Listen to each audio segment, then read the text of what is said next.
on peut vraiment choisir à certains endroits, est-ce que c'est plus de l'eau saumâtre, un peu plus d'eau douce, un peu plus d'eau salée. Et cette machine hydraulique créée par l'homme, c'est quelque chose d'assez fascinant. Et donc l'année d'après, quand j'ai été amené à choisir un site, naturellement je suis revenu à Bouin et j'ai eu l'occasion d'y revenir. Et sur ce que disait Séverine Roussel sur le fait que le littoral est peu abordé dans en école d'architecture. Je pense que ça dépend des écoles d'architecture et des thèmes que chaque école choisit de cadrer. Moi, j'ai étudié à l'école de Clermont-Ferrand, qui est plutôt caractérisée par l'étude des ruralités. Donc venir étudier, analyser le territoire de Bouin, j'ai pu aussi l'analyser au travers de ce prisme de la ruralité et des problématiques des petites villes et des moyennes villes. Mais c'était aussi l'occasion pour moi de me confronter pour la première fois à cette problématique de la montée du niveau de la mer, qui était un sujet inexistant dans mon école. C'est quelque chose qui n'est pas vraiment traité. Alors il y a un petit paradoxe là, on réfléchit sur le littoral et on sait, vous le disiez à l'instant, a priori les constructions ne sont pas possibles, il y a des limitations drastiques et depuis tout à l'heure on se dit mais quel est le rôle de l'architecte? Alors c'est un peu compliqué d'imaginer qu'il y a un rôle de l'architecte alors qu'on ne peut pas construire. Qu'est-ce que vous avez trouvé comme solution à cette espèce de paradoxe qui fait qu'a priori l'architecte il agit quand on peut construire quand même? Je pense que le cœur du projet, ça a été beaucoup de se questionner sur la posture et le rôle de l'architecte dans ce contexte. On est sur des sites qui sont menacés et on pourrait se questionner à quoi bon, enfin, dans le contexte actuel de raréfaction des ressources, à quoi bon utiliser des ressources pour construire dans des territoires menacés et des architectures qui tiendront peut-être pas 20, 30, 40 ans. Dans ce contexte-là, la posture que j'ai essayé de défendre, c'est celle du droit à l'architecture pour les habitants de Bouin qui on a rappelé leur culture insulaire qui est encore très présente aujourd'hui. C'est très compliqué aujourd'hui de venir leur demander de déménager. Bouin est un littoral spécifique puisque la mer était dans le Marais il y a quelques siècles seulement. Et donc je pense qu'à Bouin, il y a encore cette culture du trait de côte mouvant, ou en tout cas c'était il n'y a pas si longtemps, donc je pense que les habitants se disent qu'ils peuvent faire avec. Et dans ce contexte, je pense que l'architecte a le devoir de continuer à imaginer l'aménagement du territoire pour parvenir aux besoins primaires d'espace public ou d'accès aux ressources les plus importantes des habitants. Est-ce que vous avez proposé alors, en quelques mots, qu'on se plonge un peu dans votre proposition? Le projet, il essaie de répondre à cette complexité du phénomène de la montée du niveau de la mer en s'attaquant à des temporalités différentes. La montée du niveau de la mer, c'est un phénomène complexe spatialement et temporellement. Donc c'était important d'aller chercher les données, notamment du GIEC, pour poser un cadre un peu précis d'études et un scénario dans lequel le projet peut exister.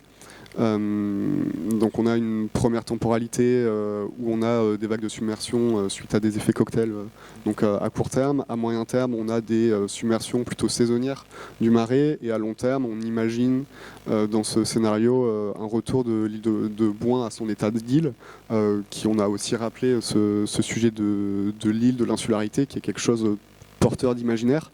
Et sur cette question de l'imaginaire, je pense que l'architecte il peut vraiment faire quelque chose pour mobiliser les habitants, quoi. Je pense que c'est un outil, un levier très important pour mobiliser les habitants.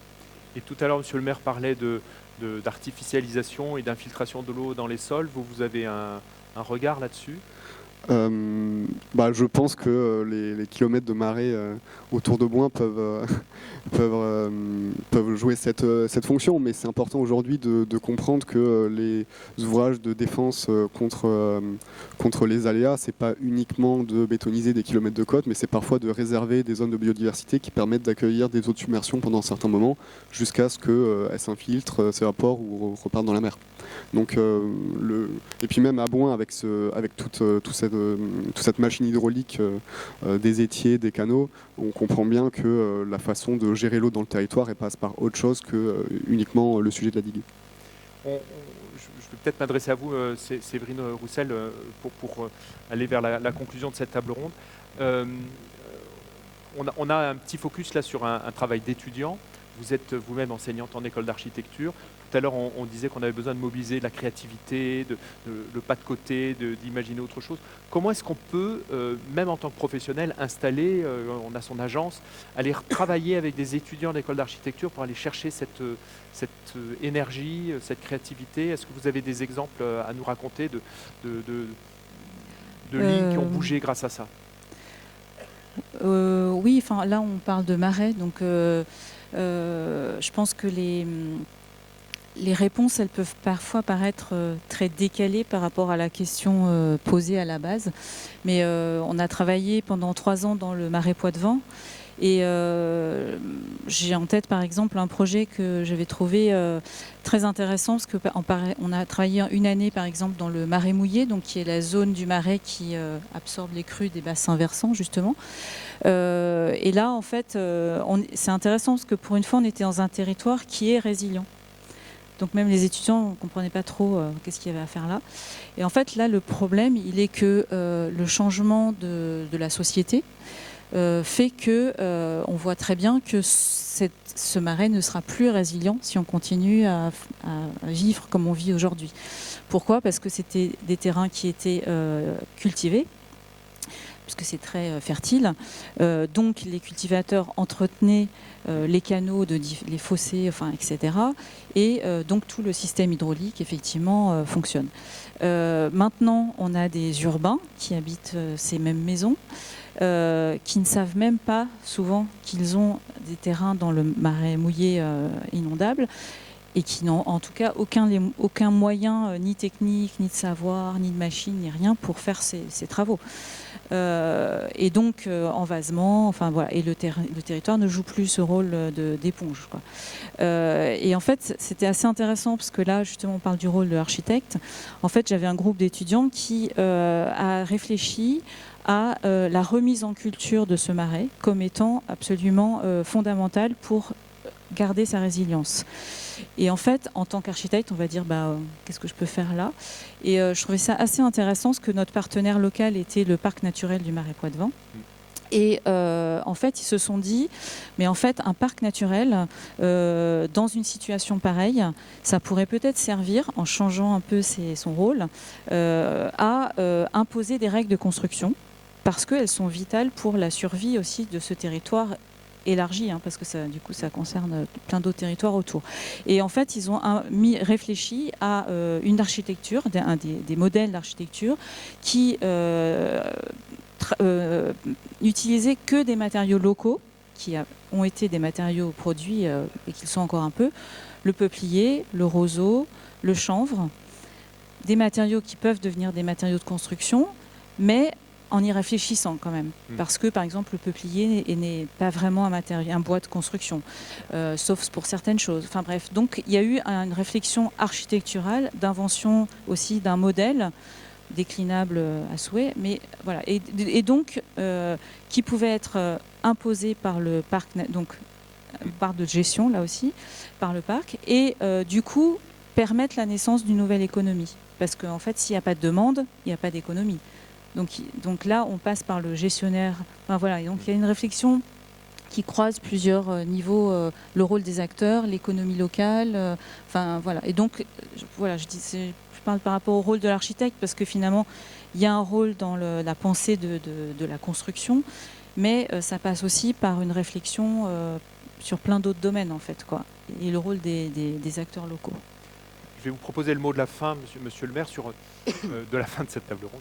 Je vous ai vu réagir quand j'ai parlé un peu de ce paradoxe, on ne peut pas construire, et là aujourd'hui on parle du rôle de l'architecte. Vous avez aussi à réfléchir à des priorités. Vous avez un centre-bourg. D'après ce que j'ai compris, c'est quand même le centre-bourg qui est votre priorité. C'est comment est-ce qu'on le fait vivre, comment est-ce qu'on anticipe le fait qu'il va redevenir une île. C'est ça votre projet aujourd'hui ? Oui, c'est-à-dire que il faut imaginer que donc, la partie centrale de l'île de Bouin, donc c'est la place de l'église, et c'est le point culminant, c'est plus 10 mètres au-dessus du niveau de la mer. C'est une montagne. Et donc effectivement, il y a une vraie densité d'habitat, et un habitat un bâti traditionnel et plutôt intéressant, 17e, 18e. Donc notre but, c'est d'abord de préserver cela. Et il y a un travail considérable à faire. Ensuite, il faut densifier. Puisqu'on ne peut pas s'étaler, ce qui est tout à fait, on peut entendre, il faut densifier. Mais densifier avec la vie que l'on mène aujourd'hui, avec le véhicule, avec le stationnement, avec tout un tas de paramètres.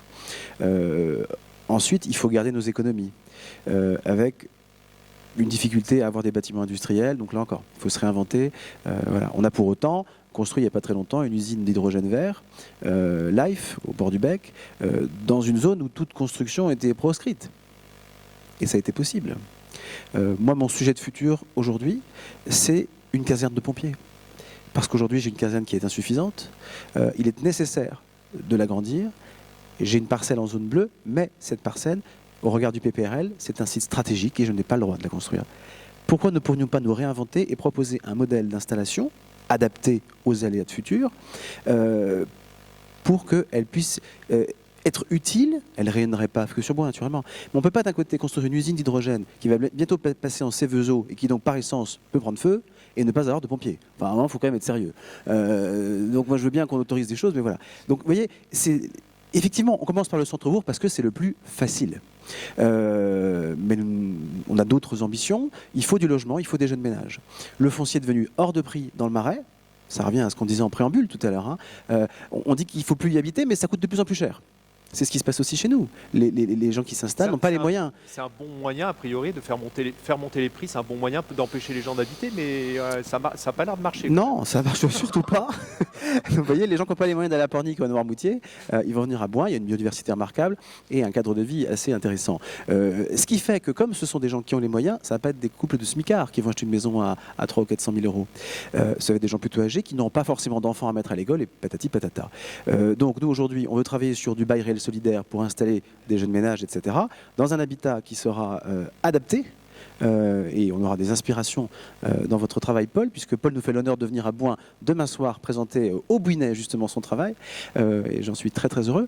Voilà, mais il faut que cette réflexion de l'adaptation du logement futur se fasse, mais avec la densification nécessaire, on n'a pas non plus un nombre pléthorique de possibilités, de toute façon. Donc voilà, je crois que les services de l'État sont plutôt ouverts à des échanges sur certaines questions, parce que ce que je n'ai pas dit, c'est qu'à force d'avoir des règles trop coercitives et trop compliquées, eh bien vous avez des constructions sans permis. Et actuellement, j'ai 87 contentieux d'ouverts en construction sans permis. Voilà, ben bonne chance pour la fin du mandat. Hein. Voilà. Forcément, à force de réduire, vous avez des constructions. Et c'est le maire qui doit venir taper sur les mains en disant « Attention, tu as construit une maison sans permis, comment on fait ?» Les instructions sont très longues, etc. Ça dure 15 ans une instruction. Donc ça aussi, c'est dangereux. Je ne sais pas si on peut rester sur un mot de la fin comme celui-là, mais très bien, merci beaucoup. Si vous voulez bien applaudir nos trois intervenants.